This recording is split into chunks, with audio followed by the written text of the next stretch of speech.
The morning sun shone through the lace curtains Gwendolyn had hung back in the 80s.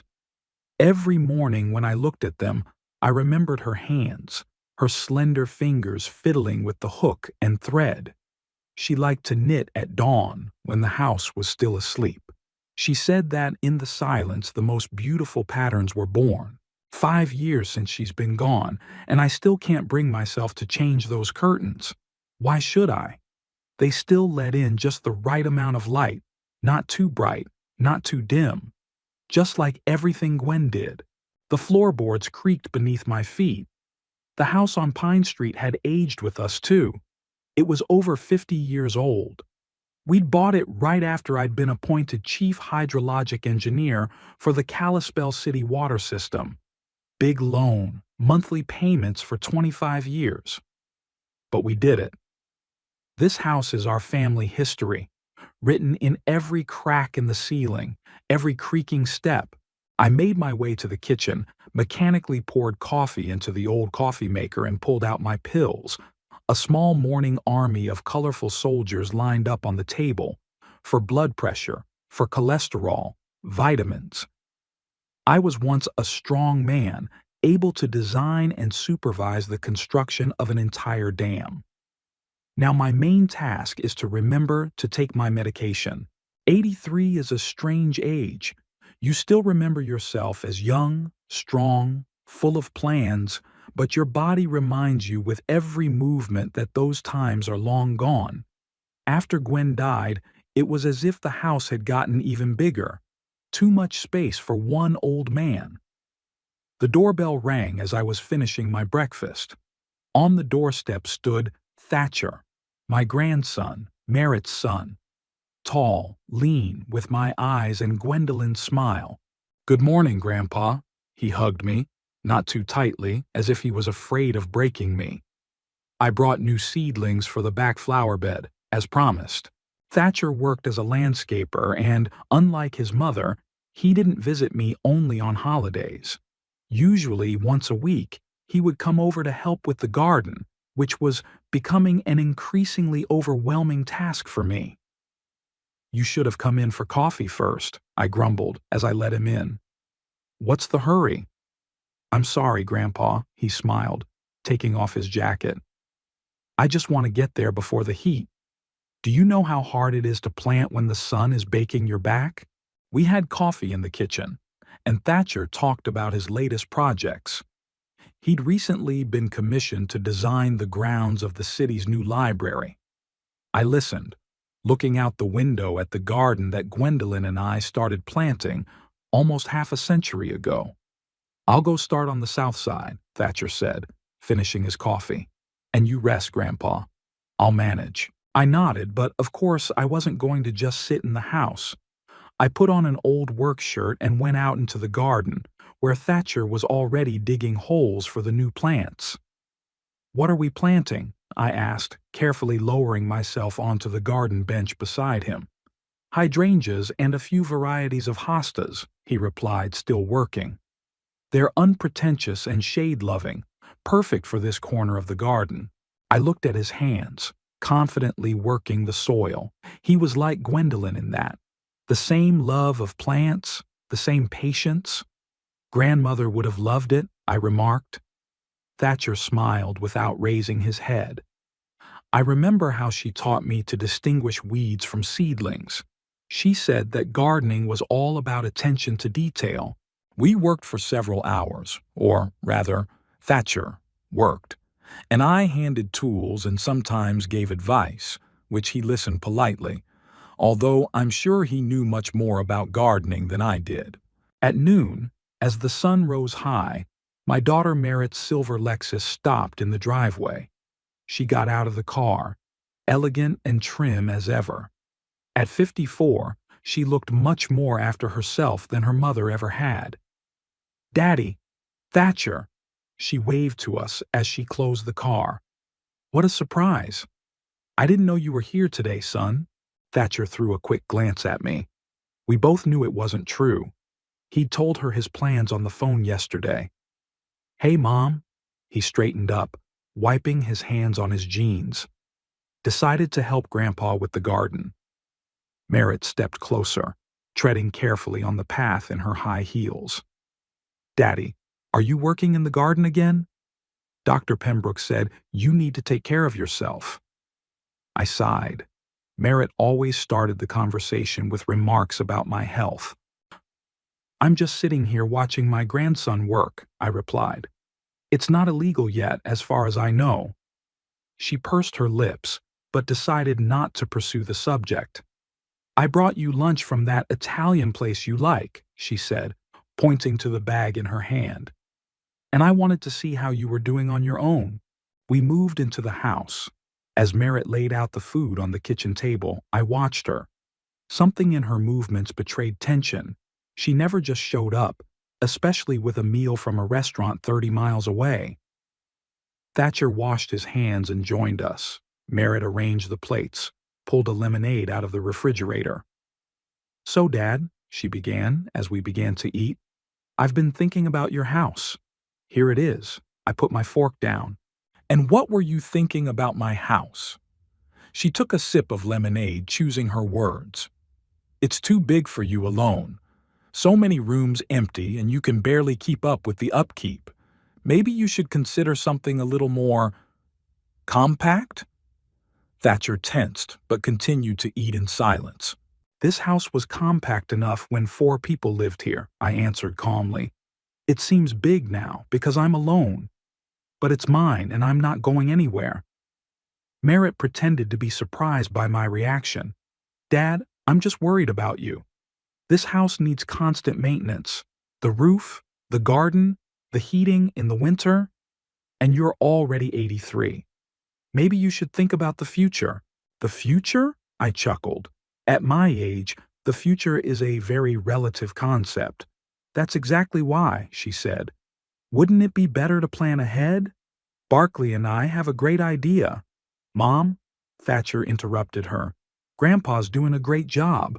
I help with the garden. Mrs. Coleridge from next door comes twice a week to clean up. Everything's under control. Merritt threw her son a disapproving look. Of course, sweetheart, but that's now. What about a year from now? 2? She turned to me. Papa, thee realize I'm only thinking of your welfare. Barkley and I could— Thank you for lunch, Merritt. I rose from the table. But it's time for me to take my medicine and get some rest. Dr. Pembroke, as you remember, advised me to take care of myself. She pursed her lips, but didn't insist. After lunch, Thatcher went back to the garden to finish his work, but Merritt, to my surprise, stayed behind. Papa, the door's open, she asked. It's been a long time since I've been in some of the rooms. I shrugged. Look if you want to. Nothing had changed. While she walked around the house, I sat in my chair in the living room, pretending to read the newspaper. In reality, I was listening to her footsteps. She looked in every room, even went up into the attic. What was she looking for? Or was she evaluating? When she came back, she sat down across from me. Daddy, I've been meaning to ask you a long time. Do you have a will? That's it. I looked at her and saw not my daughter, but the pragmatic tax consultant she had become. I do, I answered briefly. I made it when your mother was alive. Updated it after she died. Can I ask? No, I folded the paper. No, you can't. It's my business. She looked hurt. Dad, I just want to be ready, so there won't be any problems later, you know? Barkley says, I'm not interested in what your husband says, I said. When the time comes, you'll know everything. Until then, this is my life and my property. Merritt stood up, adjusting her perfectly fitting jacket. Okay, Dad, whatever you say. I just wanted to help. She left shortly afterward, citing an important client meeting. Thatcher stayed until evening, finished the flower bed, and helped me make dinner. Grandpa, don't mind Mom, he said, as we sat on the veranda with tea. She's just— Well, you know what she's like? I knew. Merritt was always practical to the point of callousness. Maybe it's my fault, Gwendolyn, and I spoiled our only daughter too much. Or maybe she was born that way. Either way, her interest in my house was all too obvious. The next morning, I felt sick. When I woke up, I felt like I couldn't take a full breath. My chest felt like it was in a vice. I struggled to get to the phone and call Dr. Pembroke. They kept me in the hospital for 3 days. Tests, x-rays, some new tests. On the last day, Pembroke came in with a serious face. "Ebner," he said, closing the door. "I have some bad news." I nodded. "When you're 83, you don't expect good news from the doctors." "Pulmonary emphysema," he said.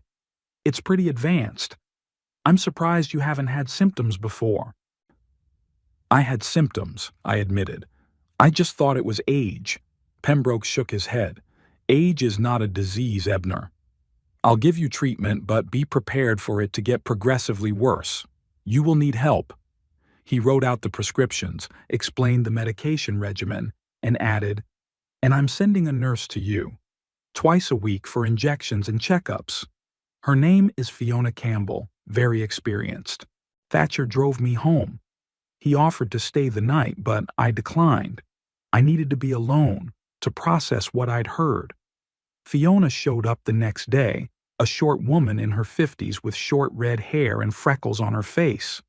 "Minus Mr. Dorset," she held out her hand to shake. "I'm Fiona Campbell. Dr. Pembroke sent me to help with your treatment." She wasn't the chatty type, which suited me fine.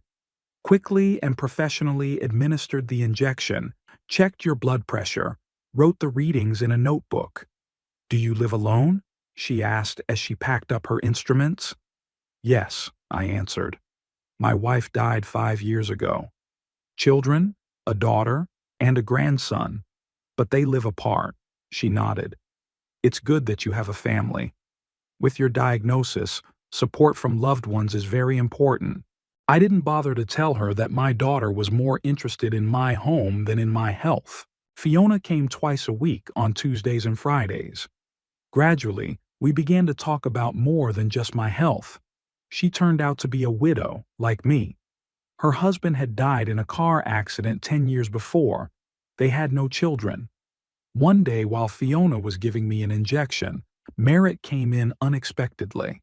She came in without knocking, with the key I'd given her years ago for emergencies. "Daddy?" She froze in the doorway when she saw Fiona with the syringe. "What's going on?" Fiona nonchalantly finished the procedure.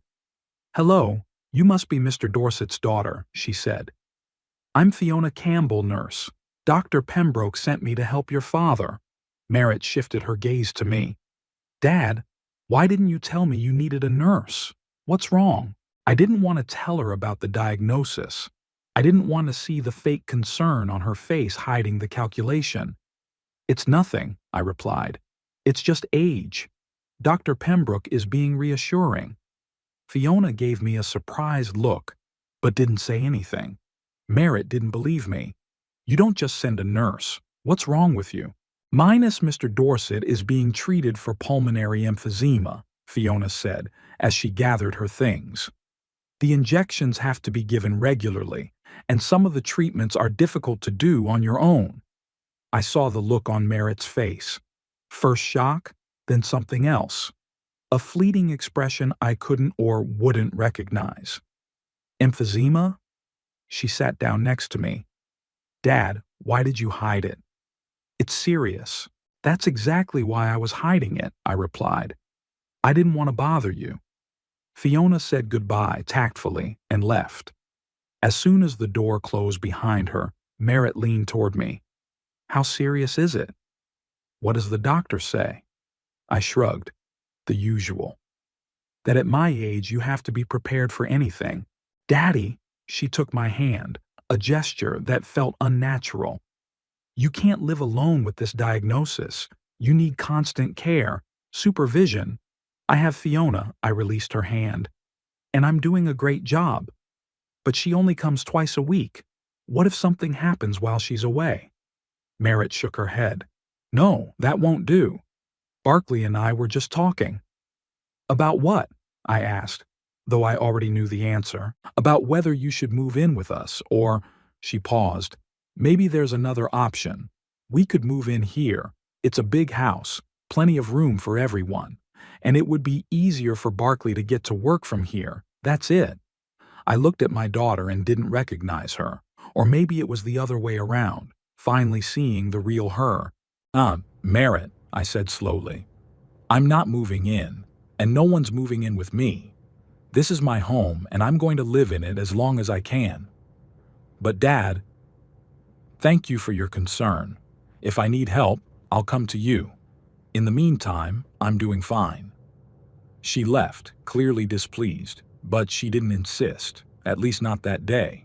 Later, lying in bed, I thought about the look on her face when she heard about my diagnosis. It wasn't grief or fear for me. It was something else, something akin to calculation. I knew this was just the beginning. Now that she knew I was sick, the talk of home would become more insistent, and I had to be ready. After Merritt's visit and Fiona's accidental disclosure of my diagnosis, I began to notice a change. My daughter started showing up much more often, first once a week, then twice.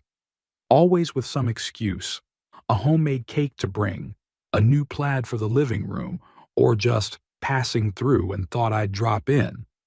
30 miles from her home, she was passing through. Funny, she didn't arrive alone that Tuesday.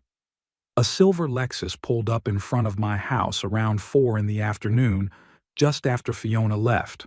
Merritt and her husband Barkley, a tall, trim man with impeccably styled graying hair and a smile that never reached his eyes, got out of the car. "Daddy," Merritt waved her hand as if we hadn't seen each other in years. "Look who I brought." Barkley headed toward the porch, holding a folder of some kind. It alerted me at once. In the 20 years that they have been married, he visited my house only on major holidays, and he'd never come with work documents. "Ebner," he held out his hand for a handshake. "How are you feeling? Merritt told me about your diagnosis. I'm sorry." His tone was perfectly calibrated, just the right amount of sincerity for decency. No more, no less. "It's fine," I said, letting them in. "What brings you to my neighborhood, Barkley? As I recall, you're not much of a country traveler." He smiled his lawyer's smile. "Sometimes it's good to get a change of scenery. Besides, Merritt and I have something important to discuss with you." We went into the living room. Merritt went straight to the kitchen, saying she would make tea, and Barkley and I were left alone. He was looking around the room with undisguised interest. "It's a beautiful house," he remarked. "How many square feet are there?" "About 2,000, I answered. "Plus the attic and basement." He whistled. "That's a lot for one person." "A lot for one person, a lot for a family," I countered. "When we built it, we didn't think we'd have to live here alone." Barkley nodded with feigned sympathy. Of course.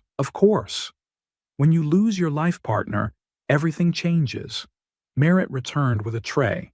She poured the tea, served the cookies. All her movements were feignedly caring.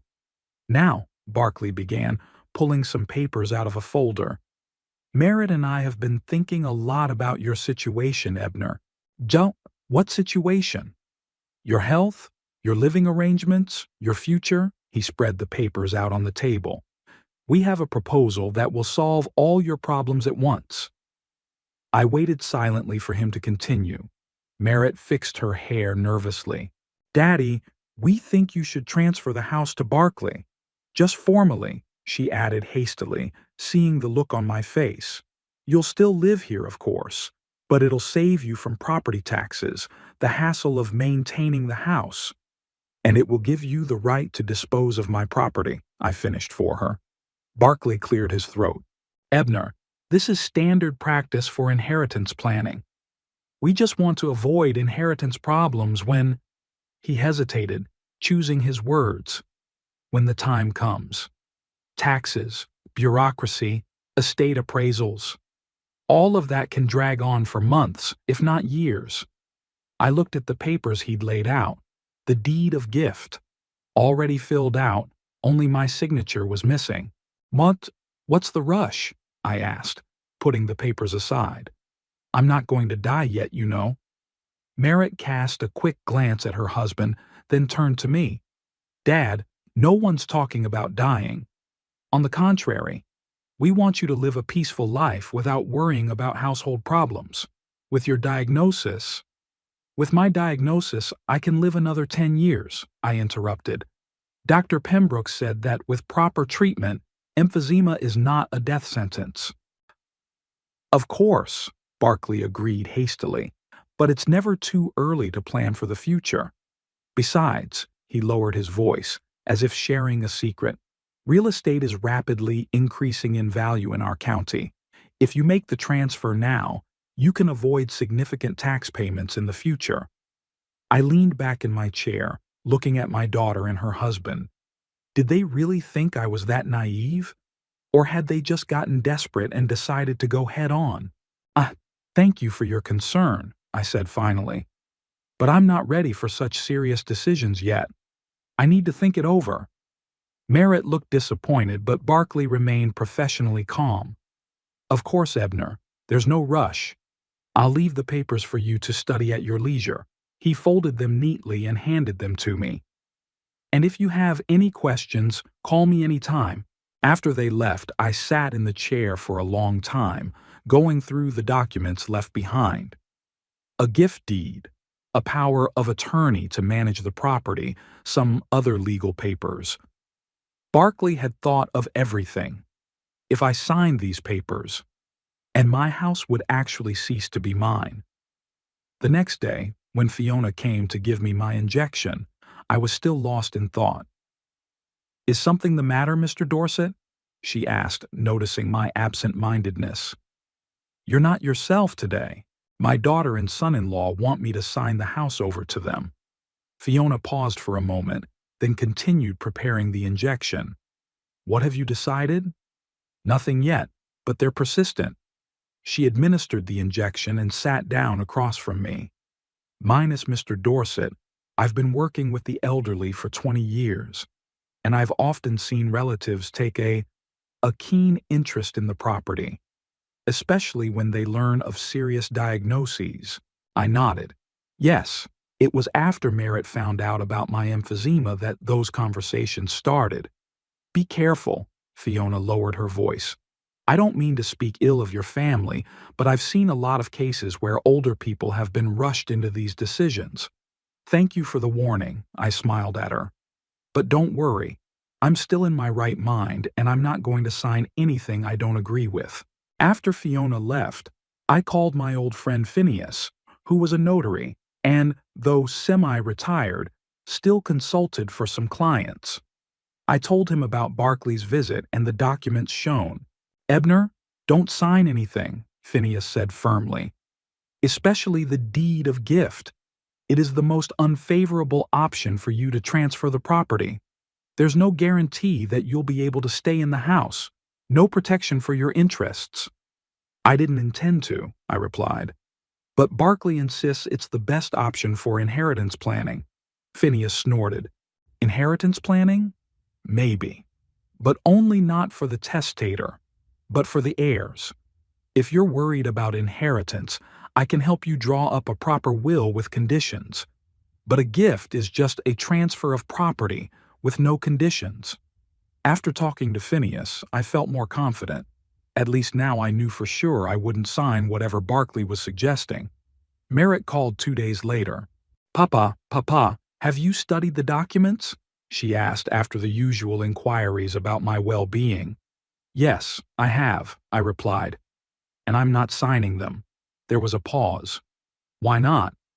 There was a note of steel in her voice. It's for your own good. It's for my own good to leave it alone, I said calmly. This house is all I have left. I'm not going to give it up. Dad, nobody's asking you to give it up. You'll live there just like you did before.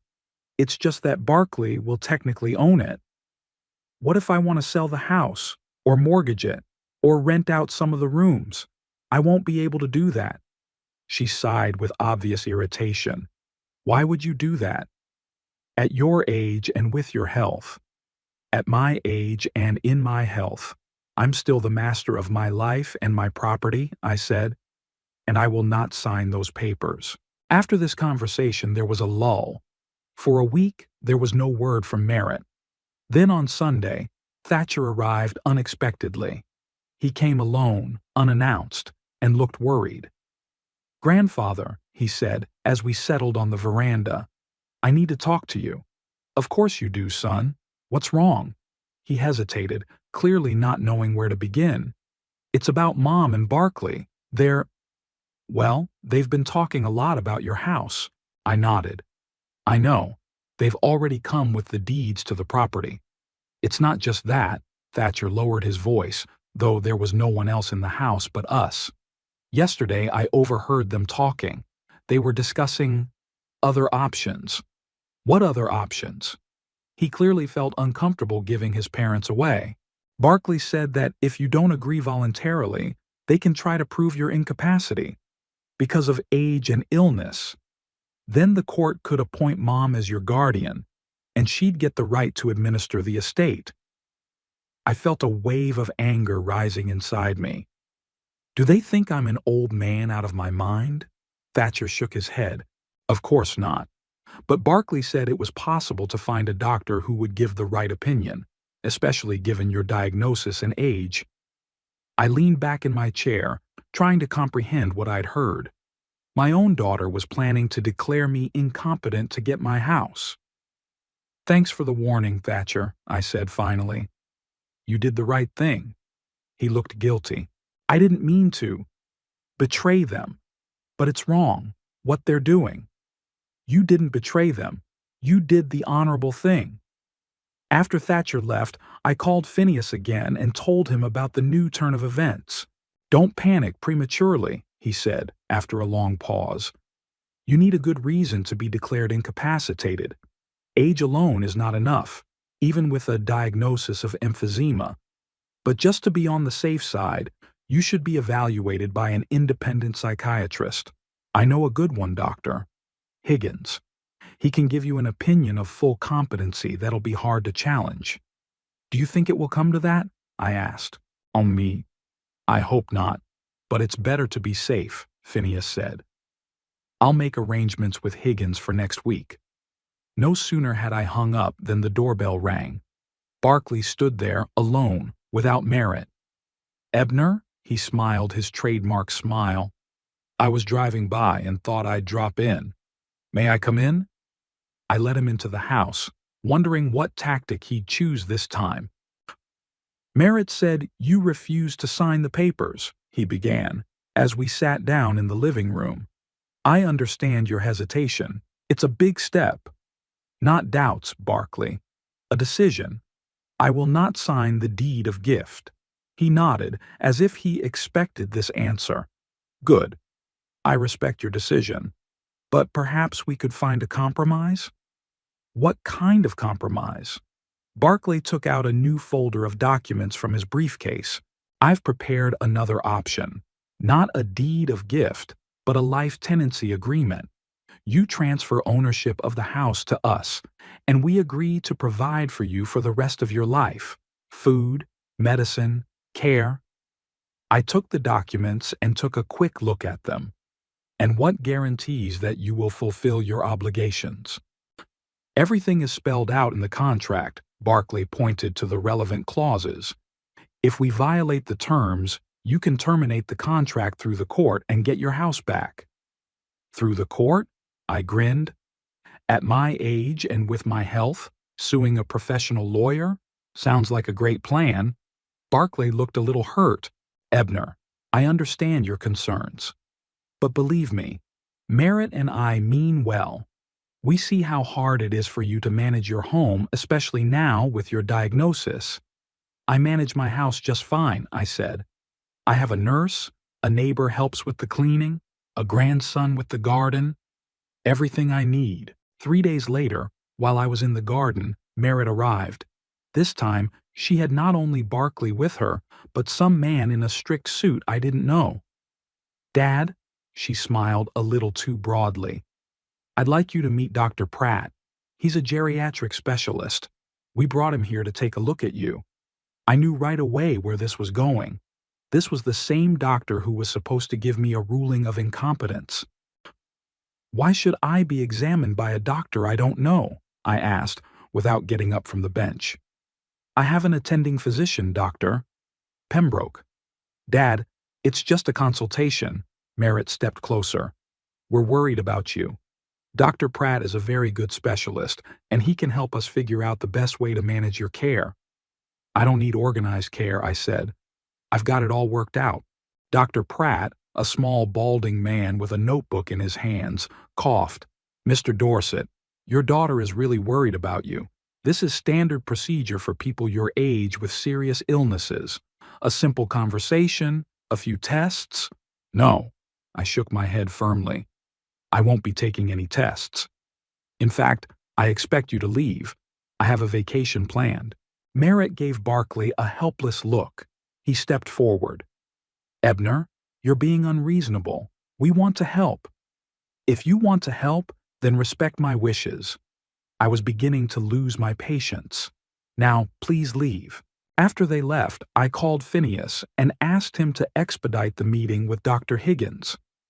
The next day, I was already sitting in his office, taking tests for cognitive function, memory, and decision-making ability. Minus Mr. Dorset, Higgins said when he finished. You are in excellent mental shape for a man of your age. I see no reason to doubt your capacity. He gave me an official report, which I immediately took to Phineas for notarization. Now I had a trump card up my sleeve in case Merritt and Barkley tried to go to court. That evening of the same day, I received a phone call from Thatcher. Grandfather, I just wanted to warn you. Mom and Barkley are very angry about yesterday. They didn't expect you to refuse to talk to Dr. Pratt. Thanks for the warning, Thatcher, I replied. But I've already prepared myself. Today I was examined by an independent psychiatrist who confirmed my full capacity. There was a chuckle in the phone. You've outplayed them, Grandpa. I hope it won't come to games, I sighed. We're family, after all. But I was wrong. The next day Merritt arrived alone, and the look on her face didn't bode well. Papa, she began without preamble, I can see that you refuse to accept our help, but you must understand that we will not back down. This is about your well-being. And my home, I added. She pressed her lips together. Yes, and my home, too. You're 83 years old, and you have advanced emphysema. You can't live alone in a big house. It's dangerous. According to whom? I asked. Dr. Pembroke doesn't see it as a problem. Fiona says I'm doing just fine. They don't live with you, Merritt countered. They don't see how hard it is for you. Do you? You're here once a week, and that's only since you found out I was sick. She ignored what I said. Dad, I'm saying this once. Either you agree to our terms, remortgaging the house in exchange for full provision and care, or, she paused, or we have to go to court. It won't be hard to prove you're incapacitated. Age, illness, refusal to submit to a medical examination. I have Dr. Higgins's report of full capacity, I interrupted, watching her face change. Notarized, so your threats are unfounded. Merritt turned pale. Did you take the exam on purpose? Why? The same reason you brought Dr. Pratt here, I replied calmly. I'm protecting my interests. She stood up, clenching her fists. You insufferable old man. We're trying to help, and you're just out of your mind stubborn. Out of my mind? I got up too. According to Dr. Higgins, I'm perfectly fine. Your behavior, on the other hand, is questionable. You know what? She grabbed her bag. Do whatever you want. Live alone, fall down, get hurt. But when you get really sick, don't call us. She left, slamming the door. I sank into the chair, feeling strangely empty. My only daughter had just wished me to suffer alone, and all because of the house. Thatcher called in the evening. He had heard from his mother about our quarrel and was calling to make sure I was all right. I'll come tomorrow, Grandpa, he said. Don't listen to Mom. She's just upset. Upset that she didn't get my house. I grinned bitterly. You know, Thatcher, I never thought I'd live to see my own daughter consider me a burden and a nuisance. You are not a burden, he said firmly, and I will always be on your side, no matter what happens. After talking to my grandson, I sat at the window for a long time, looking at the garden that Gwendolyn and I started many years ago. What would she say when she saw what our daughter had become? How could we have raised a man for whom material possessions were more important than family ties? I knew the fight had only just begun. Merritt and Barkley would not give up so easily. But now I had a protector, my grandson Thatcher, who, unlike his mother, still remembered what family meant. After the fight with Merritt, there was a strange lull. She didn't call, she didn't visit. Not even Barkley showed up with his files full of documents. Only Thatcher visited me regularly, helping with the garden and small household chores. "Mama's still mad," he said one day as he trimmed the hedge. "But I think she'll cool down by your birthday." My birthday was coming up the 7th of July, when I would turn 83. Not that I attach much importance to it. At my age, birthdays are not a cause for joy, but rather a reminder of how much time is left. "I'd rather she didn't come at all," I replied, watching Thatcher's deft handling of the garden shears. "The last time she wished me to suffer alone." Thatcher lowered his eyes guiltily. "She didn't mean it, grandfather. She just had a temper." "You know, there are some things you can't say, even if you have a temper," I sighed. "Especially to your parents." He didn't argue. We both knew I was right. A week before my birthday, Merritt did call. Her voice sounded tense but not hostile. "Dad, we want to throw you a little birthday party," she said without preamble. "I made reservations at the River Garden for 7 o'clock tonight. Will that be all right with you?" The River Garden was an expensive restaurant in downtown Kalispell. Not the kind of place I'd go to willingly, but I decided not to argue. "It's fine," I answered. "Who's coming?" "Barkley and I, Thatcher, you." She paused. "You can invite someone else if you want." I thought of Fiona.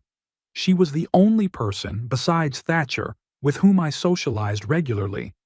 But bringing a nurse to a family dinner would be weird. "No, no one," I said. "Thank you for the invitation." "Good," she said, a flicker of relief in her voice. "So it's a deal. Thatcher will pick you up at 7:30. On my birthday, I woke up with a feeling of heaviness in my chest, not from emphysema, but from a premonition. Something told me it wasn't going to be a pleasant evening. Merritt wasn't the type to easily forget a grudge or change his plans. Thatcher arrived exactly at the appointed time, at 7:30. He was dressed in a strict suit and looked unusually formal. "Happy birthday, Grandpa." He hugged me and handed me a small box tied with a ribbon. "Open it now." Inside was a beautiful leather wallet with my initials on it. "Thank you, Thatcher." I was touched. "Very nice." "Your old one is all worn out," he smiled. "It's time for a new one." On the way to the restaurant, Thatcher was unusually silent. Several times he started to say something but stopped halfway through. "Something wrong?" I finally asked him. He sighed, not taking his eyes off the road. "Just Mom and Barkley. They're up to something again. I don't know what it is, but Barkley called some realtor yesterday." "A realtor?" I'm tense. "Why?" "I don't know." Thatcher shook his head. "But I don't like it."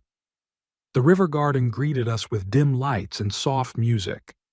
Merritt and Barkley were already waiting at a table in the corner of the room. Both were dressed as if they were attending a business meeting, not a family dinner. "Dad," Merritt stood up and gave me a brief hug. "Happy birthday." "Ebner." Barkley held out his hand to shake. "Congratulations. You look great." We sat down at the table. The waiter brought a menu, but Merritt immediately said she'd already ordered for everyone. That wasn't her style. She usually spent a lot of time perusing the menu, picking out the most expensive dishes. Now Papa, she began, as the waiter left. Barkley and I have been thinking a long time about our disagreement, and we've come to the conclusion that we overreacted. I waited in silence, not believing her sudden remorse. We realized that a house is more than just a possession to you, she continued. It's a memory, a history. We should have been more delicate. Barclay nodded gravely. Indeed, Ebner, we approached the matter too bluntly. I apologize for that. I looked at Thatcher. He looked as surprised as I was. Thank you for understanding, I said gently. I hope we can drop the subject and just enjoy the evening. Merritt smiled, but the smile didn't touch her eyes. Of course, Dad. It's your day. The waiter brought appetizers and wine. The conversation turned to neutral topics: the weather, Thatcher's new landscaping project in the city park, the latest movies. I almost believed the evening could actually pass peacefully. But when the main course was served, Merritt suddenly put down her fork and looked at me. Dad, I want to get back to talking about the house. I sighed. Merritt, we've already discussed this. I won't. No, listen to me, she interrupted me. We have a new offer. We found you an apartment in an assisted living facility. It's a great place, 24-hour staff, medical care. I'm not moving to a nursing home, I said firmly. I'm fine where I live now. Barclay intervened. Ebner, this isn't a nursing home. It's a state-of-the-art facility for seniors who value comfort and security. You will live on your own, but under the care of specialists. What about my home? I asked, already knowing the answer. Merritt and Barclay looked at each other. We think it's better to sell it, Merritt said. It's too big. It needs constant maintenance. The money from the sale will go to pay for your living expenses in the new place. And if I keep it? I couldn't resist the question. Barclay coughed. Given the state of the real estate market, I doubt there will be much left. It's not cheap to stay in a good boarding house. I looked at them both and suddenly realized that they had already made up their minds. They had already found a buyer. They had already chosen a place for me in a nursing home. All that was left was to get my consent. No, I said firmly. I'm not selling the house and I'm not moving. Merritt pressed her lips together. Dad, be reasonable. You can't live alone like this. It's dangerous. I'm doing fine, I objected. I have help. A nurse twice a week and a neighbor to clean? Merritt snorted. It's not enough. What if you fall? Or have an attack in the night? Thatcher tried to intervene. Mom, maybe not now. It's Grandpa's birthday. Right now, she cut him off. Dad, I say this as your daughter, who loves you and worries. You need constant care. I looked at her and didn't recognize her. This was not the girl Gwendolyn and I raised. Or maybe it was that one, selfish, used to getting everything she wants. If you really care about me, I said quietly, then respect my wishes. I want to stay in my house. Merritt banged her palm on the table, attracting the attention of the neighboring tables. Give up the house for my husband. Her words sounded so loud that several customers turned in our direction. Barclay tried to calm her down by putting his hand on her shoulder, but she shook it off. Stop pretending, Merritt continued without lowering her voice. We all know you don't have long to live. Why cling to a house we're going to have when you're dead anyway? You're just an old man out of his mind who doesn't think about his loved ones. Thatcher jumped up. Mom, how can you say that? But Merritt didn't stop. You, she jabbed her finger in my direction, are just a wreck who's too stubborn to admit the obvious. You need help, constant care. But no, you cling to your house like it's the only thing you have. The restaurant became quiet. Everyone was watching our family scene. I could feel my cheeks burning with shame and humiliation. Calm down, Merritt, Barclay finally took her hand. This is not the place for such talk. Wow, where is? She turned to him. We've tried to talk to him amicably, suggested various options. He rejects everything. He thinks only of himself. I sat with my eyes down in my plate.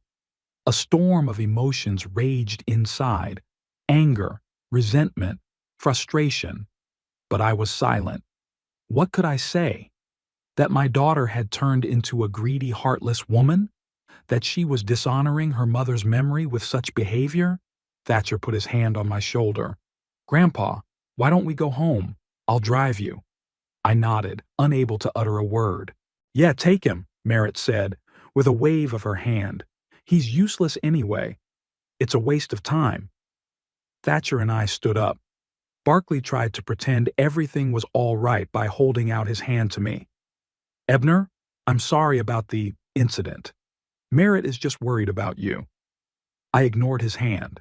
Thatcher and I walked out of the restaurant under the stares of all the customers. In the car, I was finally able to exhale. My hands were shaking. "I'm so sorry, Grandpa." Thatcher looked depressed. "I didn't realize she'd make such a scene." "It's not your fault," I said, looking out the window at the lights of the city passing by. "It's just the way she is. She wasn't always like this." Thatcher shook his head. "She used to be kinder." "Maybe," I wasn't sure. Or maybe she was just better at hiding her true nature. We drove the rest of the way in silence. Thatcher drove me home and offered to stay the night, but I declined. I needed to be alone, to think about what had happened and make a decision. After my grandson left, I sat in a chair for a long time, looking at the pictures on the wall: Gwendolyn, Merritt as a child, our family when we were happy, or thought we were happy. Merritt's words echoed in her head: "Out of his mind, old man, a wreck. You don't have long to live." How could she say that? How could she humiliate me publicly on my birthday? And the worst part was, she was sure she was right. Sure she had the right to control my life, my home, my future. I didn't sleep much that night. And in the morning, I made a decision. The first thing I did was call Phineas. He listened to my story about last night without comment, only occasionally sighing heavily. "What do you want to do, Ebner?" he asked me when I had finished. "Sell the house," I answered. "But not to them. And change the will." "Are you sure? It's a big step." "I'm absolutely sure. Merritt overstepped her bounds yesterday. I can't go on living knowing that she's just waiting for me to die so she can have the house." Phineas was silent for a moment, then said, "Okay. I know a good realtor, Sabrina Locke. She's honest and works fast. About the will, come over this afternoon, and I'll get everything ready." I called Sabrina right after I talked to Phineas. She arrived an hour later, an energetic middle-aged woman with a notebook and a camera. "Minus Mr. Dorset," she said, as she looked around the house.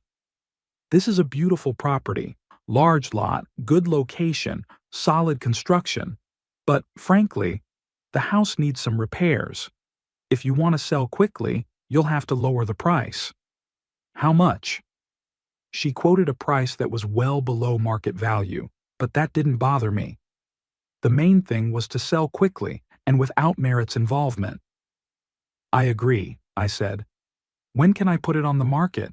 "Today," Sabrina smiled. "I'll take pictures and prepare the ad.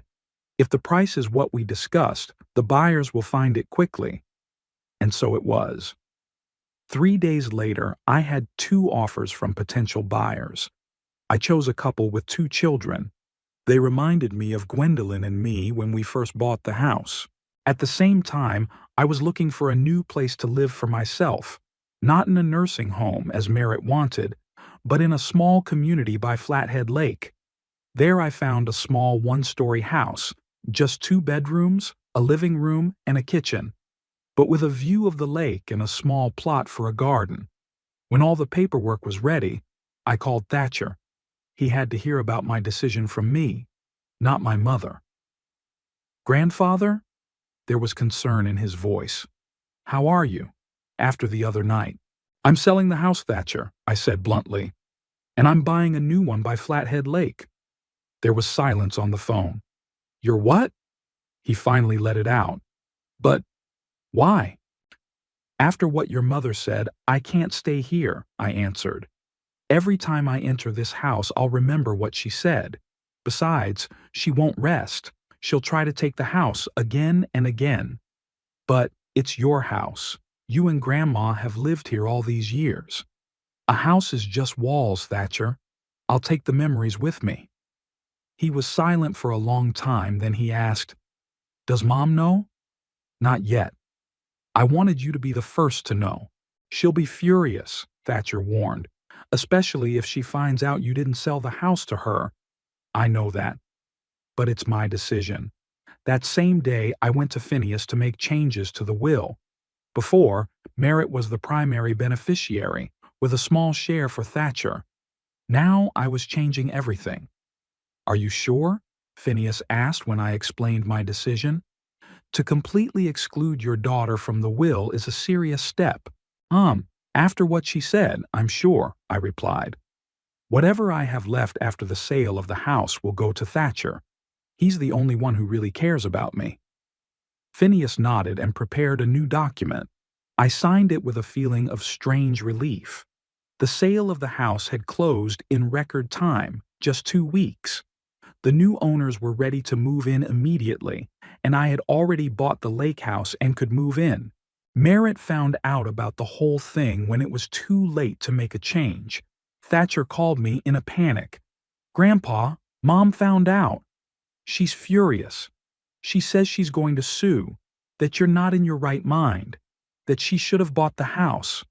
Let her sue, I said calmly. I have Dr. Higgins' report on her capacity and witnesses to her behavior in the restaurant. That same day, Merritt came to see me. I was just packing to move. How could you do that? She burst into the house without knocking. Sell the house behind my back? To who?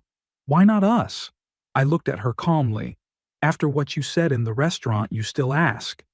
I was upset. She splashed her hands. You know that's not what I meant. No, Merritt. I shook my head. That's exactly what you meant. You think I'm an old man out of his mind who's keeping you from getting your property? Well, I have a lot less property now. She turned pale. We'll sue. We'll challenge the deal. Prove that you're incapacitated. You can try, I shrugged, but keep in mind that I cut you out of the will too. That was a low blow. Merritt froze, unable to believe her ears. You, what? But, I'm your daughter, and I'm your father, I replied. But that didn't stop you from calling me a brain-dead wreck. She collapsed in her chair, covering her face with her hands. You can't do that. It's not fair. Is it fair to ask a dying father to give up his house? I asked. Is it fair to humiliate him publicly on his birthday? Merritt looked up at me, her eyes full of tears, genuine or pretend I couldn't tell. Daddy, I'm sorry. I shouldn't have said that. But you can't cut me out of your will. I'm your daughter, your blood. Kinship isn't defined by blood alone, Merritt. I turned away, so I couldn't see her face. It's by deeds. Your actions have shown that you care only for my property, not for me. She stood up, suddenly stopped crying. You'll regret this.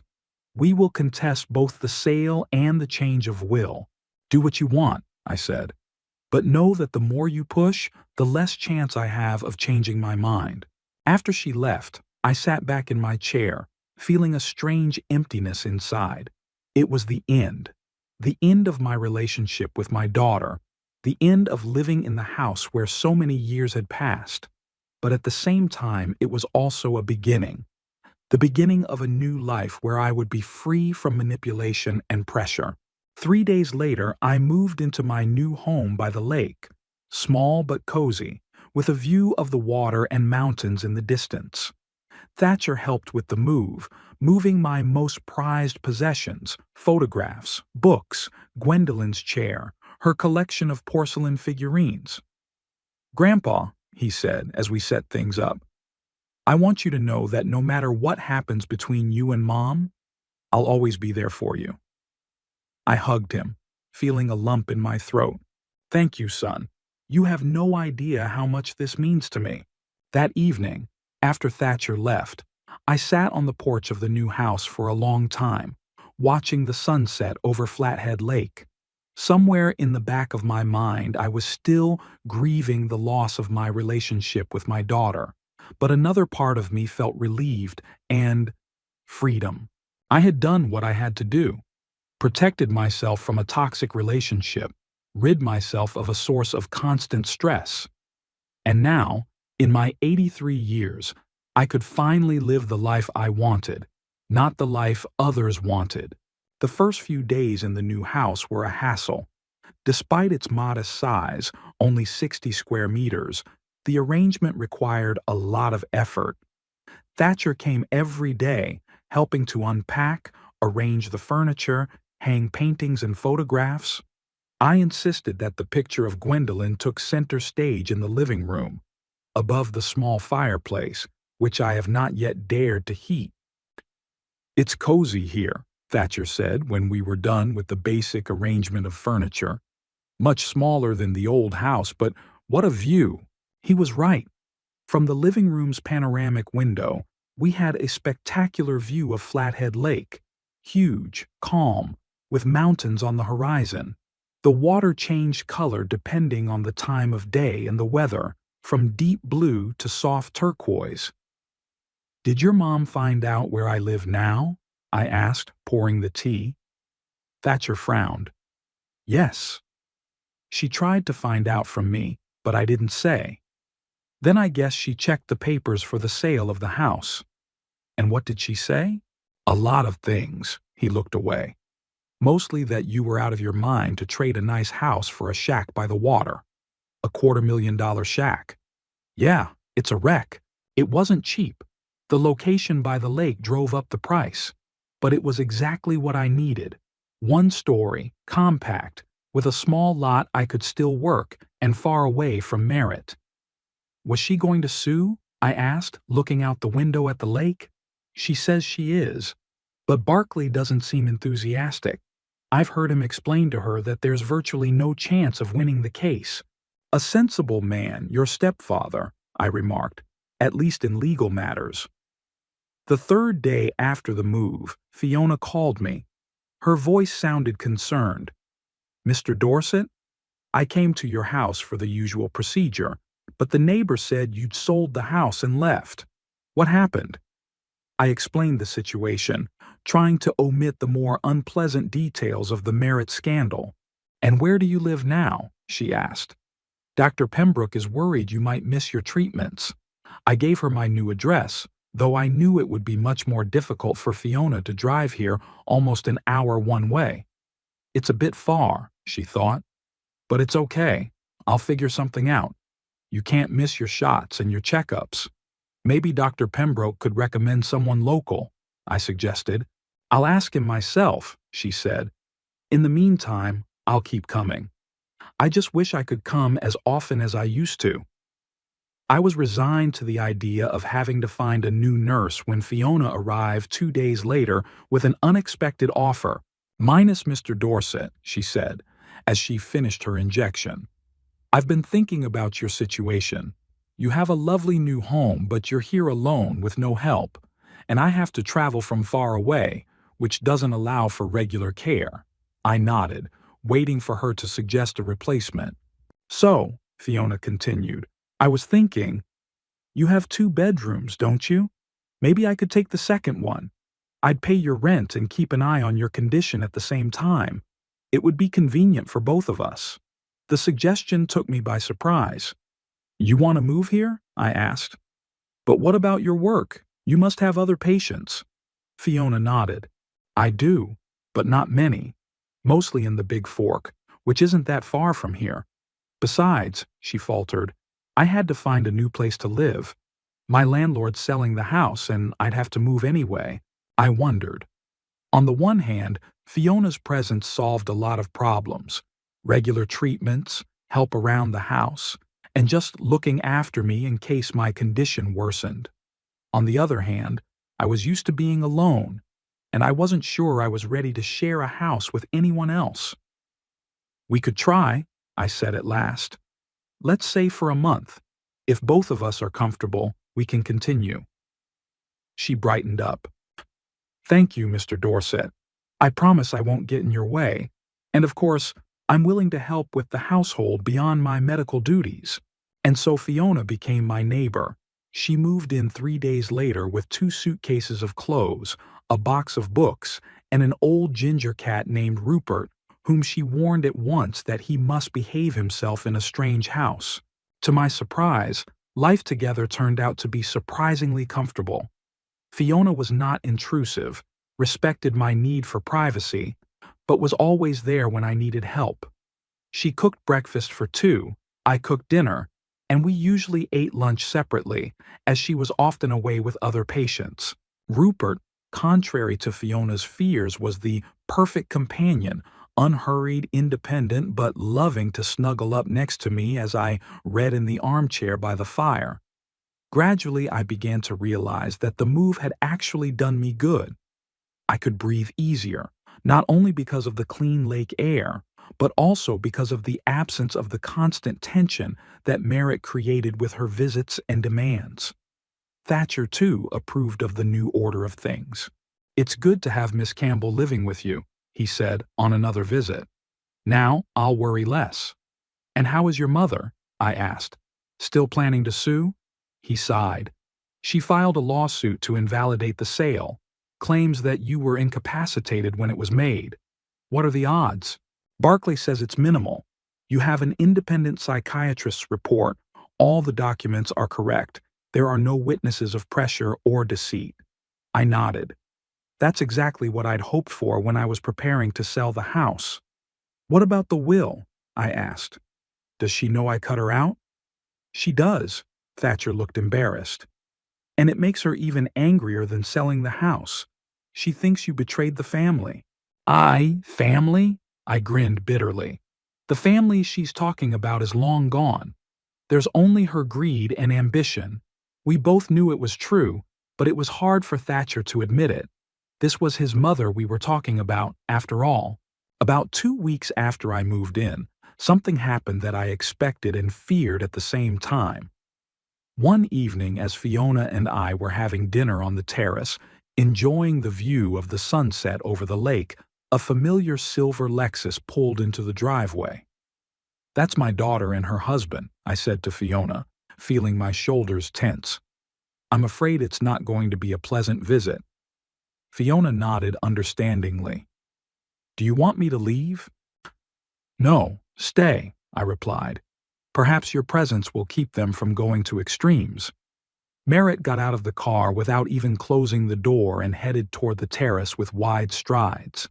She was followed more discreetly by Barclay, with the unchanged folder of documents. "Papa!" Merritt exclaimed when she saw me. "We found you at last. What's the meaning of all this? Sell the house for nothing and run away here?" I got up slowly. "Good evening, Merritt. Barclay. Meet Fiona Campbell, my nurse and neighbor." Fiona nodded at them, but neither Merritt nor Barclay returned the greeting. "The neighbor?" Merritt looked around the terrace. "You put a nurse in here? Really, Dad?" "Minus Miss Campbell rents the second bedroom from me," I replied calmly. "It's convenient for both of us." Barclay cleared his throat. "Ebner, we need to talk. In private." I shook my head. "Anything you have to say, you can say in front of Fiona. I have no secrets from her." Merritt crossed her arms over her chest. "Fine. Then here's the deal. We've filed a lawsuit in court. The sale of the house will be invalidated. You were incompetent when you made it, under duress, and unaware of the consequences of your actions." I grinned. "Really? Who's going to prove it? Dr. Pratt, whom I didn't even let on my doorstep?" Barclay stepped forward. "Ebner, listen to me. We don't want to take this to court. It would be long, unpleasant, and expensive for all parties. We propose a compromise." "What kind of compromise?" He pulled a document out of a folder. "We're willing to accept the sale of the house as valid. But in return, you reinstate the old will, with Merritt as the primary beneficiary." I looked at my daughter. She stood with her lips pressed tightly together, with the expression of someone who was sure she was right and ready to fight to the end. "No," I said. "I will not change the will." "Papa," Merritt spluttered, "you can't do this. I'm your daughter. I'm your flesh and blood." "What did you do?" I asked quietly. "Calling me a wreck out of her mind? Demanding the house for your husband? Trying to declare me incompetent?" She brushed it off. "I overreacted, you know. I was upset. But that's no reason to disinherit your own daughter." It's not about the inheritance, Merritt," I shook my head. "It's about your attitude. You don't see me as a father, but as an obstacle between you and your property." Barclay intervened again. "Ebner, let's talk rationally. You sold a house that was worth about $500,000 for $350. You bought this house for $250. The rest of the money is your inheritance. It's not much if you think about it. Is it worth destroying a family over?" "It wasn't the amount of the inheritance that ruined the family," I answered. "It was Merritt's behavior." Fiona, who had been silently watching the conversation, coughed delicately. "I'm sorry to intrude, but Mr. Dorset mustn't worry. It could trigger an attack of emphysema." Merritt gave her an angry look. "Who the hell are you? Where did you come from? And what do you want with my father?" "I'm a registered nurse," Fiona answered calmly. "I've been taking care of your father on Dr. Pembroke's orders for months now. All I want is for him to be healthy and calm." "Of course," Merritt grimaced. "And that's why you moved in with a lonely, sick old man in the lake house. Very comfortable." I felt a wave of anger rising inside. "That's enough, Merritt. Not only are you insulting me, but you're insulting the man who really cares about me." "Cares?" she laughed. "Daddy, don't you see? She's just using you. Free lodging by the lake, plus probably hoping to get into your new will. Fiona's up. I think I'll leave you two to it. Family matters are best handled in private." "No," I got up too. "Stay, Fiona. But Merritt and Barclay had better go. We have no further business to discuss." Merritt stared at me as if I'd said something unimaginable. "You're kicking me out, your daughter? But you're asking this adventuress?" "I'm asking someone who respects me and my decisions to stay," I replied. "And I'm asking those who try to manipulate me and threaten to sue me to leave." Barclay put his hand on his wife's shoulder. "Merritt, let's go. This is not a good time. We're all too emotional." But she shook off his hand. "No. I want to understand what's going on. Dad, are you out of your mind? Do you realize what you're doing?" "Completely," I replied. "And I have a medical report to prove it. Now please leave." Instead of obeying, Merritt took a step toward the house. "I want to see how you're settling in, and I want to talk to you alone, without that woman." I blocked her way. "No, Merritt. You're not coming into my house. Not today." "It's my house too," she screamed. "I'm your daughter. I have a right to be here." "You have no right to my property," I replied firmly. "Not to this house, not to my money. And if you don't leave now, I'll call the police." Barclay finally intervened more forcefully. "Merritt, let's go. This is pointless. We're only making things worse." She turned to him. "Are you against me too? First my father, now you?" "I'm not against you," he replied tiredly. "But we can't do anything now. We have to go through the court, as we planned." Merritt gave me one last furious look. "All right, we'll go away. But this isn't over, Dad. You're gonna regret doing this to your family." They left, slamming the car doors loudly. I sank into a chair, feeling my hands shaking. Fiona silently brought me a glass of water and a sedative pill. "I'm sorry you had to witness that scene," I said when I regained my composure. She shook her head. "Don't apologize. Unfortunately, I've seen it happen more than once. Relatives who care more about property than the welfare of the elderly." We sat in silence, looking out over the darkening lake. Finally, Fiona asked, "Do you really think they'll sue?" "I'm sure they will," I replied. "Merritt isn't one to back down easily, especially when it comes to money." "What are their chances?" I shrugged. "According to Barkley, minimal. I have a certificate of competency, all the paperwork is correct, and the deal was done through an official realtor. But Merritt will try, even if there's no chance." The next day, Thatcher called. It was clear from his voice that he already knew about his parents' visit. "Grandpa, I'm so sorry," he said. "Mom came home furious, screaming that you were out of your mind and you'd gotten involved with some con artist." "Fiona's not a con artist," I sighed. "She's just renting a room from me and helping me with my treatment." "I know," Thatcher answered quickly. "I don't believe Mom. She's not herself right now." "What does Barkley say?" I asked. "Is he still planning to sue?"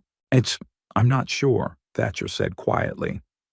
"This morning, I heard him tell my mom that there's almost no chance of winning the case, and they'll only waste money on lawyers." "A reasonable man," I repeated my assessment. "Grandpa," Thatcher's voice grew quieter, "I want you to know that no matter what the court decides, no matter what Mom says, I'm on your side. You have the right to live the life you want." His words touched me to the core. "Thank you, son. That means a lot to me." A week after Merritt's visit, Phineas called me. His voice sounded tired. "Ebner, your daughter was at my office. She demanded a copy of your will and threatened to sue me for assisting in the defrauding of an incapacitated person." "And what did you say to her?" "The same thing I tell everyone in cases like this," he chuckled. "That a will is a confidential document, and I have no right to disclose its contents to third parties without the testator's consent. And about the deception, that all the documents are executed according to the law, and I have a medical report on your full capacity. Has she calmed down?" "Not really," Phineas sighed. "She screamed that she would file a complaint with the notary's office, that she would take away my license. You know, Ebner, I've seen a lot of things in 40 years of practice, but your daughter is impressive." "I'm sorry I dragged you into this," I said. "Don't apologize. I offered you my services, knowing what I'd be up against. Besides," he grinned, "Merritt isn't the first angry heir to threaten me with a lawsuit, and I'm sure he won't be the last." After talking to Phineas, I felt strangely calm. Yes, Merritt wasn't going to give up. Yes, there might be litigation ahead, but I was sure I was right and that the law was on my side. 2 weeks later, the county sheriff arrived, an older man with a tired face and attentive eyes. He introduced himself as John Henderson and explained that he had received a complaint from my daughter about possible fraud and financial mismanagement on Fiona's part. "Mr. Dorset," he said as we sat down in the living room, "it's my duty to look into such allegations, especially when it comes to elderly people who may be vulnerable to fraud." I nodded. "I understand, Sheriff. Ask whatever you want." He asked a few questions about my relationship with Fiona, the financial arrangements, how she ended up in my house. I told him everything as it happened, without hiding the details. "Your daughter claims Ms. Campbell is manipulating you to gain access to your estate," the sheriff said after my explanation. "That you changed your will in her favor." I laughed. "Sheriff, I did change my will, but not in Fiona's favor. I left everything to my grandson, Thatcher. Fiona doesn't even know about it." Henderson nodded. "Does your daughter know about it?" "Yes, I told her myself. That's why she's angry. Not because of Fiona, but because I cut her out of the will after she tried to take the house from me." The sheriff listened to my story carefully, asked a few more questions, and finally said, "Minus Mr. Dorset, I see no crime here. You're sane, you're acting knowingly, and there's no evidence of fraud on Miss Campbell's part. I'll close this case." When he left, I was relieved, but I knew it wasn't over. Merritt would not give up so easily. And indeed, 3 days later, she came again, this time alone, without Barkley. I was just working in the garden when her car stopped in front of the house. "Papa," she came up to me, trying to speak calmly. "We need to talk. A serious talk." I straightened up, leaning on the garden trowel. "About what, Merritt? The fact that you complained about Fiona to the sheriff? Or that you threatened Phineas with a lawsuit?" She blushed a little. "I'm worried about you. That woman lives in your house, and who knows what's on her mind. And Phineas? He's helped you make decisions you never would have made in a normal state of mind." "In what normal state of mind?" I asked. "The one where I give you all my possessions without complaint?" "Papa?" She took a step toward me. "You don't understand. Barkley and I wanted only the best for you. The house was too big. It needed care. We offered you a comfortable home with constant supervision. And in return, we wanted my house," I finished for her. "And when I turned you down, you called me a senile wreck, remember?" She lowered her eyes. "I overreacted. I said something I didn't mean." "No, Merritt," I shook my head. "You said exactly what you think you said, and that's why I changed the will." She looked up and I saw tears in her eyes. "Daddy, please, I'm your daughter, your only daughter. Are you going to cut me out of your life because of one mistake?" "Not because of one mistake," I answered. "It's because of a series of actions that showed that you're only interested in my property, but not in me." It had been a year since I'd moved into the little house by Flathead Lake. It's amazing how fast time flies when you live at peace with yourself. I turned 84, and although my health was gradually declining, the emphysema was progressing rather than receding. I felt happier than I had in many years before. The morning began, as usual, with a cup of coffee on the terrace. July was warm but not hot. The lake stretched out in front of me, huge, calm, with a light haze over the water. The mountains on the horizon were still tinged with morning blue, but soon the sun would color them brighter. Fiona came out of the house carrying a tray on which 2 cups of coffee and a plate of toast were smoking. "Good morning, Ebner," she said, setting the tray on the table. "How did you sleep?" Over the course of the year, we'd moved on to first names, dropping the formalities. And how could it be otherwise, living under the same roof? Fiona had become not just a neighbor or a nurse, but a true friend, tactful, attentive, with a subtle sense of humor that I'd learned to appreciate. "Not bad," I replied, accepting the cup, although I had shortness of breath again in the morning. She frowned. "Maybe you should increase your bronchodilator dosage." "I'll talk to Dr. Pembroke." "There's no need to bother him," I objected. "It's no worse than usual." Fiona shook her head. "You always say that. And then it turns out to be worse." We drank our coffee in comfortable silence, watching the sun rise over the lake. Rupert, Fiona's cat, sat in a nearby chair, squinting into the sun. He had become even slower and more philosophical over the year. Age was taking its toll on him, too. "Is Thatcher coming today?" Fiona asked, picking up the empty cups. "Yes, he promised to be here for lunch," I said. "He wants to show me the design for the new garden for the city library." Fiona smiled. "He's so much like you, just as enthusiastic and thorough." I nodded, feeling a surge of pride. Thatcher did resemble me in many ways, in his approach to work, in the way he spoke, even in some of his gestures. Although outwardly, he was more like Gwendolyn. The same soft features, the same expressive eyes.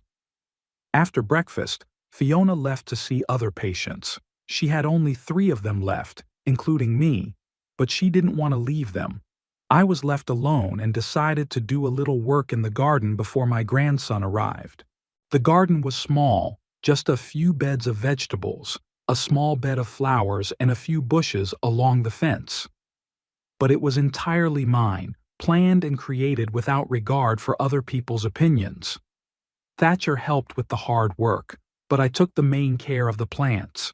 I was just finishing weeding a bed of carrots when I heard the sound of a car pulling up.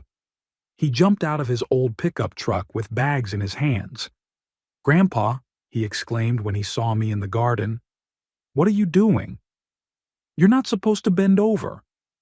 I straightened up, leaning on the cane I now always took with me to the garden.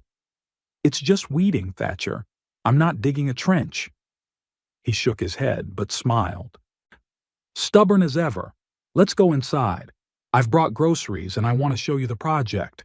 In the living room, Thatcher spread large sheets of drawings and sketches on the table. The new garden for the library was an ambitious project, with outdoor reading areas, a playground based on famous fairy tales, and even a small pond. "This will be my first really big project," Thatcher said proudly. "If it works out, I'll get noticed."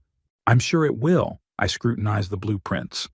"You have a great sense of space, and you have a good sense of how people will use this place."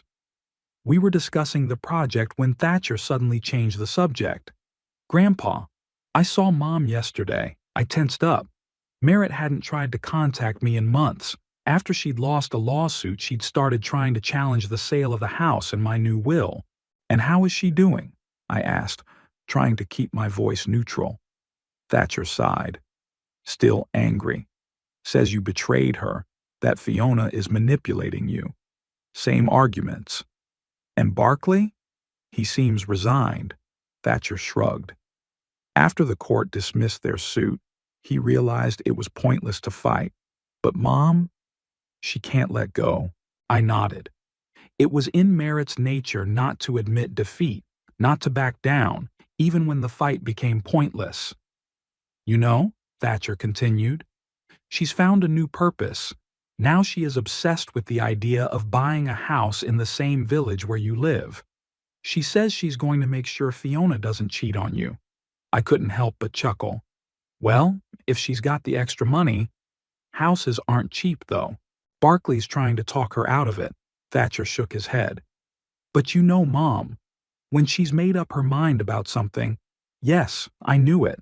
Merritt was always stubborn, ever since she was a little girl.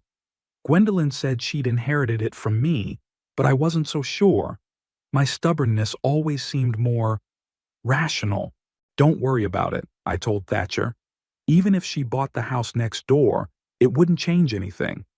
I'm not going to renew a relationship that has only brought pain." Thatcher looked sad. "I understand you, Grandpa. It's hard. Being between you two." I put my hand on his shoulder. "I know, son. And I appreciate that you don't pick sides. You can love us both, even if we can't find common ground." After lunch, which we cooked together, Thatcher helped me with the garden, trimming the hedge, transplanting some bushes, fixing the creaking wicket. We worked side by side, and I felt the quiet joy of this joint activity. Here it is, the real connection of generations, not in property or inheritance, but in common moments, in the transfer of knowledge and experience. When Thatcher left, I pulled out my laptop. A year ago, after moving, I started writing my memoirs, not for publication, but for myself, and perhaps for Thatcher. The story of my work as a hydraulic engineer, the projects I was involved in, the people I worked with. Sometimes I included personal memories of meeting Gwendolyn, of Merritt's birth, of the happy years when we were a real family. It was getting harder and harder to write. My fingers wouldn't listen, and the letters on the screen sometimes blurred before my eyes. But I kept going, slowly but persistently. This was my life, and I wanted to keep it on paper while my memory was still good. In the evening, Fiona returned. She looked tired but satisfied. "How was your day?" I asked as she sat down in the chair across from me with a cup of tea. "Good," she smiled. "Mrs. Hendricks finally agreed to the knee operation. Mr. Patterson has almost fully recovered from his stroke. Today he walked down the stairs on his own unassisted. I listened to her stories about the other patients, happy for their progress. Fiona loved her work, treating her charges with genuine care. I was lucky that she had agreed to live here in my home, not just come twice a week as she used to." "How was your day?" she asked when she had finished her story. Thatcher came? Yes, he showed me the project for the library, I answered. Very talented work, and, uh, he told me that Merritt wants to buy a house nearby, to keep an eye on us. Fiona raised her eyebrows. Really? After everything that's happened? She's not the type to give up easily, I sighed. Though, what she's hoping to accomplish, I don't know. She's your daughter, Fiona said softly. Maybe somewhere deep down inside she just wants to repair the relationship. I shook my head. If she wanted to repair the relationship, she would have apologized, admitted she was wrong. But she keeps insisting that I'm the one who betrayed the family, that I'm the one who did wrong by selling the house and changing the will. Fiona didn't argue.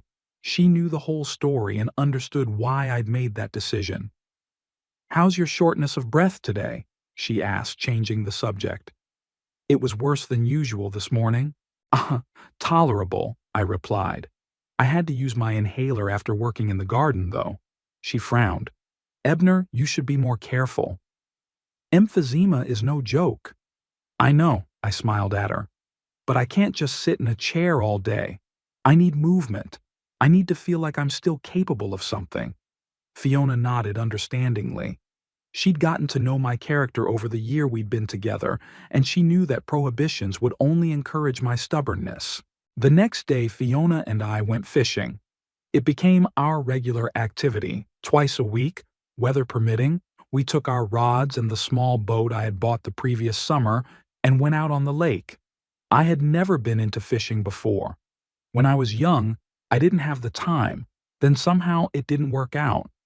But here, by the lake, this activity came into my life naturally, as if I had always wanted it. We were sitting in a boat in the middle of the lake, casting our fishing rods.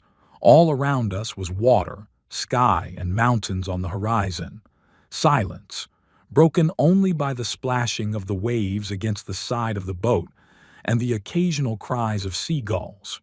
You know, I said, looking at the float, when I was young, I never thought I would live like this in my old age. A little house by the lake, fishing, a garden.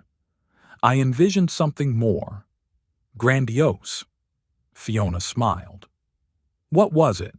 I don't know, I shrugged. Traveling the world, maybe. Or a big house full of guests. Something more significant. And isn't this more significant? She put her hand around the space around us. The lake, the mountains, the sky, peace and quiet. I think that's the most significant thing in life. I thought about what she said. Maybe she's right. What could be more meaningful than finding inner peace at the end of life? Than to live in harmony with yourself and nature, doing what brings you joy, not what others expect of you. We returned from fishing with a small catch, 2 trout that Fiona cooked for dinner. A simple meal, but for some reason unusually tasty. Maybe because of the fresh air, or because of the feeling of satisfaction of having harvested those fish myself. In the evening, when Fiona had already gone to her room, I sat on the terrace for a long time, looking at the lake, silvery in the moonlight. My thoughts inevitably returned to Merritt, to our breakup, to the fact that she was still angry and unable to let go. Strangely, I felt almost no bitterness. The pain of my daughter's betrayal had dulled, giving way to quiet sadness and acceptance. Yes, it happens. Sometimes relationships are irretrievably broken, and no amount of effort can repair them, especially when one party doesn't see their fault and doesn't want to change. I remembered how in my youth I tried to save one water supply project that was doomed from the very beginning because of a wrongly laid foundation, how much effort, time, and money we spent trying to strengthen the structure, fix the cracks, and prevent the inevitable. And then we had to tear it down and build again anyway. Sometimes it's easier to start from scratch than to endlessly patch up what was originally built wrong. Maybe our relationship with Merritt was like that, built on the wrong foundation. Maybe Gwendolyn and I made mistakes in her upbringing, or maybe she was just born with certain character traits that only intensified over time. In any case, now it's too late to change anything. The fall that year was especially beautiful. The forests around the lake were painted in bright colors: red, orange, gold. I often went out on the terrace just to sit and admire this splendor. Thatcher came regularly, every week. Even though his project for the library was in full swing, he helped prepare the house for winter, insulate the windows, clean the gutters, check the heating. "You know, Grandpa," he said one day, as we sat by the fireplace after a day of work, "I'm beginning to understand why you chose this place. It's so peaceful." I nodded. "Exactly. Tranquil. That's what you need at my age. No excitement, no drama, just peace." "Mom will never understand that," Thatcher sighed. "She still thinks you should have stayed in the big house where she could control you." "Your mother always liked to control," I pointed out. "Even as a child, she bossed all the kids in the yard. Gwendolyn said she would grow up to be a general." Thatcher smiled. "Well, tax consultant she became, not bad. But yes, control is about her." We were silent for a moment, staring at the fire in the fireplace. "She didn't buy a house nearby," Thatcher said suddenly. "Barclay convinced her that it was a pointless expenditure. Instead, they went on a cruise. Mom said she needed the distraction." "Good for them," I said sincerely. "I hope the trip helps her let go of this situation and move on." "I hope so too." Thatcher stood up, getting ready to leave. Although, knowing my mom, he didn't finish the sentence, but we both knew what he meant. Merritt wasn't the type to let go of grudges or change his point of view easily. As winter progressed, my health deteriorated. The cold air exacerbated the symptoms of emphysema, and it became harder to breathe. Fiona insisted on seeing Dr. Pembroke, who came himself when he heard about my condition. "Ebner," he said after the examination, "you must be very careful. The emphysema is progressing faster than we expected. You need to avoid all physical exertion, cold air, stress." I nodded, knowing that I would only partially comply with his recommendations. "Yes, I'll be careful, but I won't give up the things that make my life meaningful. Working in the garden when it gets warmer, fishing on the lake, walking along the shore." Fiona, who was present, seemed to read my mind. "Doctor, Ebner is not the kind of man who will just sit at home. Isn't there some kind of compromise? So he can do the things he loves, but with minimal risk?" Dr. Pembroke smiled. "I've known Ebner long enough to understand that." "Good. Let's discuss how to make his activity safer." I was grateful for Fiona's understanding. She wasn't trying to limit me like Merritt, but was looking for ways to help me live life to the fullest despite my illness. Winter was slowly giving way to spring. The snow was melting and the first buds were appearing on the trees. I went out on the terrace more and more often, breathing in the fresh air, observing the changes in nature. One morning, as Fiona and I were having breakfast, the phone rang. It was Thatcher, and I knew from his voice that something serious had happened. "Grandfather," he said, "Mother and Barclay have had an accident. They were coming back from Missoula, and on a slippery road their car skidded." I felt my heart squeeze. Are they all right?" "Barclay got away with bruises and a concussion," Thatcher answered. "And Mom? She has a broken leg and ribs. She's in the hospital." "I'll be there," I said without thinking. "Grandpa, you can't worry," Thatcher reminded me. "I just wanted you to know. She's in no danger. She just needs time to recover." "I'm coming anyway," I insisted. "She's my daughter, Thatcher. No matter what." Fiona drove me to the hospital in Kalispell. I was nervous the whole way, not knowing how Merritt would react to my visit, whether she'd chase me away, whether she'd take my appearance as an intrusion or, worse, as a sign of weakness on my part. Thatcher was waiting for us at the hospital entrance. "She's in a private room," he said as he led us down the corridor. Barclay had just gone to rest. He'd been here all night. At the door of the room I stopped, suddenly feeling uncertain. Maybe I should ask her first if she wants to see me, I suggested. Thatcher shook his head. I already told her you were coming. She didn't mind. I took a deep breath and entered the room. Merritt was lying on the bed, pale, with bruises on her face and a plastered leg. She looked small and vulnerable, not at all like the confident, commanding woman I was used to seeing her as. "Daddy," she smiled weakly when she saw me, "you've arrived." I came to the bed. "Of course I did. How are you feeling?" I've been better," she tried to joke. "The doctors say I was lucky. It could have been a lot worse." We talked about her condition, her treatment, how the accident happened. I tried not to touch on our past conflicts, and she seemed to do the same. When Thatcher came out to talk to the doctor, Merritt suddenly said, "You know, when the car started spinning down the road, I thought I was going to die. And you know what I regretted the most? That you and I never made up." I took her hand. "Merritt, no, let me finish." She looked me in the eye. "I'm not saying I was wrong about everything. I really thought I was doing what was best for you, offering to move, selling the house. But I shouldn't have said those things. Calling you like that. It was cruel and unfair. It was the closest thing to an apology I'd ever heard from her." I'm sorry about a lot of things too," I said. "About the way things turned out. About the fact that we'd lost a year without communicating." We sat in silence, holding hands. Not reconciliation, no. Too much water had passed. The wounds were too deep.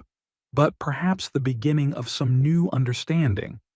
When I got home, Fiona asked me how the meeting had gone. "Strange," I replied.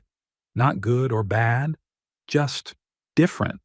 She nodded understandingly. "Sometimes it takes something big to see things in a new light." "Yes," I agreed. "But that doesn't mean everything will change. Merritt is still Merritt, and I'm me." "And that's okay," Fiona said. "Not every relationship can or should be saved. Sometimes the best solution is to accept the situation as it is and find peace with yourself." I thought about her words for a long time that night. Yeah, that's right. I found peace with myself in that little house by the lake. In losing my daughter, I found myself, my true desires, my independence, my freedom from toxic relationships and manipulation. Perhaps Merritt and I will never be as close as we once were. Maybe our relationship will always be complicated, with reservations and reticence.